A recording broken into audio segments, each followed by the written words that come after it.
Hörmətli izləyicilər, əgər siz də pensiyaların artmasını və pensiya yaşının azaldılmasını istəyirsinizsə, videonu bəyənib paylaşaraq dəstək ola bilərsiniz.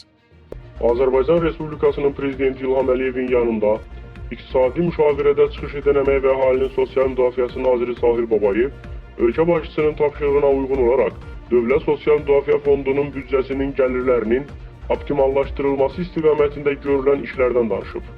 Xəbərə doğru xəbər verir ki, nazir fondun büdcəsinin 4 milyard 825 milyon manat məbləğində proqnozlaşdırıldığını, bunun cari ilə nisbətən 16,9% çox olduğunu deyib.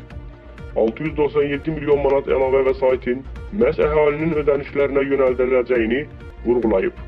Ümumi sosial sığorta yığımlarında 22,5% artım olduğunu bildirən nazir, fondun gəlirlərindən qeyri-büdcə təşkilatlarının payının artdığını vurğulayıb.